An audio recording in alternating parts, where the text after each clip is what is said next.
If you watched my video a few weeks ago, you know that I wasn't a huge fan of Abel Tesfaye, aka The Weeknd, and Sam Levingston's trash heap of a show, The Idol. HBO apparently wanted what they called Hollywood's sleaziest love story, and Sam Levingston was the perfect person to deliver just that. In the April of 2022, there were reports that came out that said that The Weeknd felt that the original script had too much of a female focus, and frankly, he wanted to be more involved in the project. He wanted for his character to be a little bit more centered, and so he was pretty happy with a lot of the changes that Sam Levingston made. From The Weeknd's brazen misogyny in his statements about the original incarnation of this show directed by Amy Simons to Sam Levingston's obsession, it seems, with basically making torture porn, I wasn't a huge fan of the first 2 episodes of this show. I found it to be all bark, no bite, all shock, no substance. When I see stuff like that happening in shows, I just think like, why is it there? What is it really trying to add to the story? And frankly, it's not really adding anything, and I don't think it's meant to add anything. I think it's just there to be shocking. But like a driver rubbernecking a car wreck on the freeway, I could not look away, and I was kind of curious where this show was gonna go. After all, there were only 4 more episodes. How much worse could it possibly get? So I watched the rest of the show as requested, and it turns out that there was 1 less episode than I was expecting. If you watched my original review, you know that I mentioned that there were 6 episodes, and when Amy Simons was still on the project, the finale was not written and they were tasked with coming up with one. But it seems like Sam Levingston decided not to do that and to instead just go with the 5 episodes. Now, the first thing I want to get out of the way is, based on how many of you were talking about episode 3, I was expecting it to be a lot more shocking. I mean, maybe it's because I've been to a lot of BDSM dungeons and I've seen some things, but frankly, it just wasn't nearly as shocking as I was expecting it to be. And I actually found the rest of the show to be pretty underwhelming and frankly quite boring. Now, I'm going to give you all a quick summary of what happens. So Tedros moves into the mansion with Joss and moves in all of his proteges. I know it might be hard for you to digest this right now, but I'm running the show. Okay. Some of the music executives visit the mansion and discover that the proteges are quite talented. At the same time, Troye Sivan's character, whose name I didn't care to remember, reveals that years ago, Joss's mom made him sign a contract that, for whatever reason, forbade him from singing again. I guess it's suggested that he's just so good at singing that, you know, Joss's mom didn't want him to sing anymore. It doesn't really make sense. I'm inclined to think that they have a different demographic of people who would listen to them, but whatever. Is there a part of you that wonders if the reason you're stuck is because your mother's not around? It's established that Joss's mom was apparently quite abusive, and that Joss, in some way, misses how abusive she was because it was motivating to her. It's heavily suggested that even though Joss is clearly traumatized by this abuse, that for her, the abuse at the very least helped her with her creative process. During episode 3, Joss shows Tedros a hairbrush that apparently her mom used to use to abuse her, and Tedros takes the hairbrush and uses it to spank, and I believe he also inserts it inside of her. I'm not exactly sure. And I guess that's what got y'all so bothered. I guess that was the thing that got y'all so upset. Like I said, I've done seen some things, so I guess maybe we just have different sensibilities. But to me, that was like not very shocking. Just kind of like, I don't know what they do, I guess. Anyway, Troye Sivan's character's revelation is supposed to shed light on the fact that maybe Joss is a little manipulative. Joss. Guys, wake up. All right. My entire team is coming over at 1 p.m. The proteges slowly start to favor Joss over Tedros, and Tedros has this like music producer come in and help her with her newest single. And Tedros is essentially pushed to the wayside by the time the song is finished. By the end of the entire thing, Tedros is a complete mess, and he is escorted out of the mansion and even offered a lot of money to completely leave Joss's life entirely. Pay him whatever the fuck he wants to get out of my life forever. Joss goes on tour with the proteges, and it is apparently very successful. Everybody loves her new song. The tour is partially successful because Joss decided to come out and acknowledge that her mom was abusive. Tedros comes to visit her on the opening of her tour, and he puts it together that Joss essentially used him for creative inspiration. And it becomes clear to him that any sort of submissive dynamic they had wasn't the result of his manipulation, but her choice. Which is, of course, very disappointing to him. Even though the music executives really don't like Tedros, for whatever reason, Joss decides to bring Tedros on stage, and she introduces him as, I believe, one of her biggest sources of inspiration. And the show ends with her whispering, "You're mine. Forever.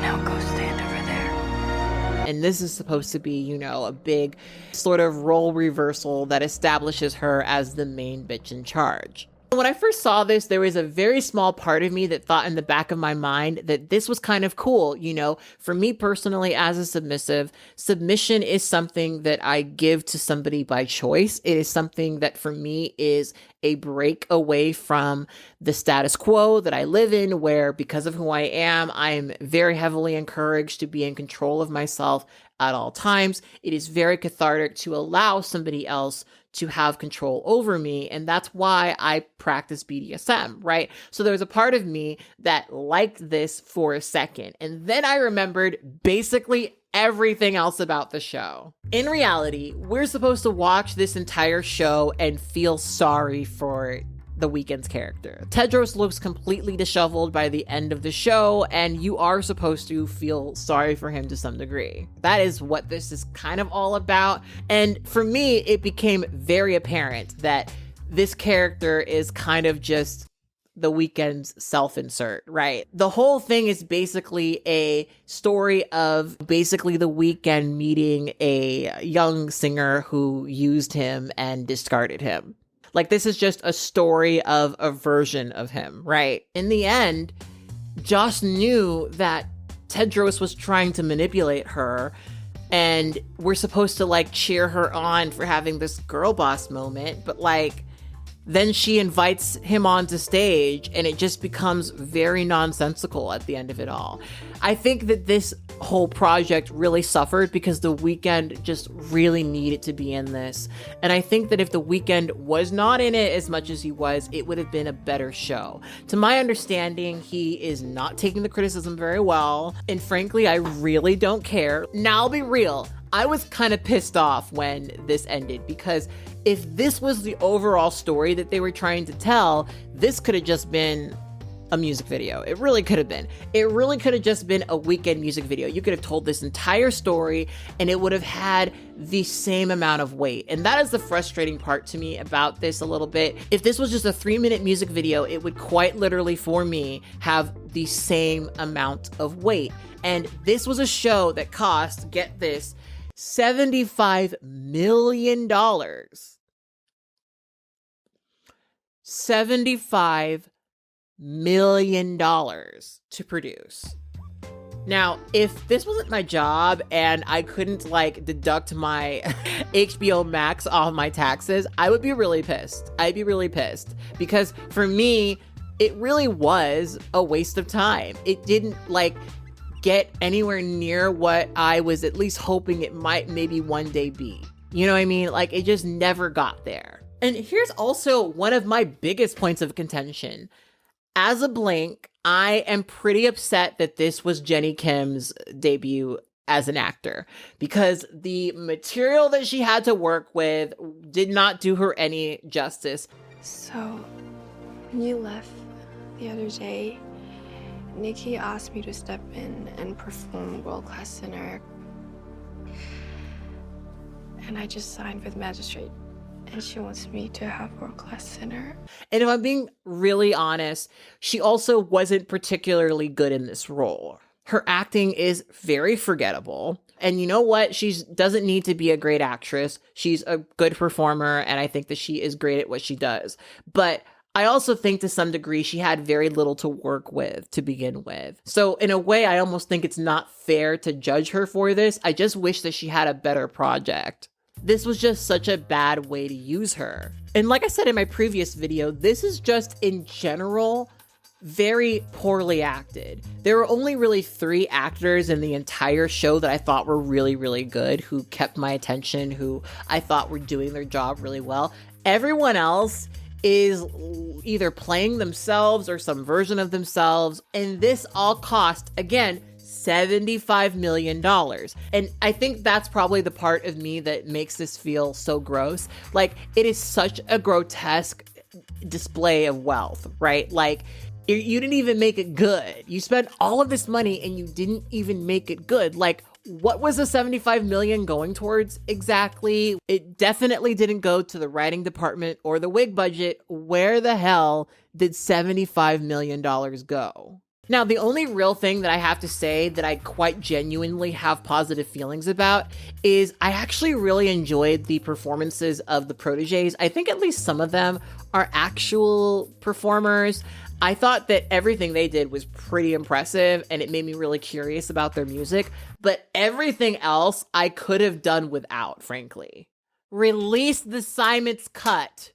Release the Simon's cut. What frustrates me about this is I loved the concept behind the show, and I really felt like it could have been done really well. And I have a feeling, I have a sneaky suspicion that what Amy Seimetz was working on was probably gonna kill it, right?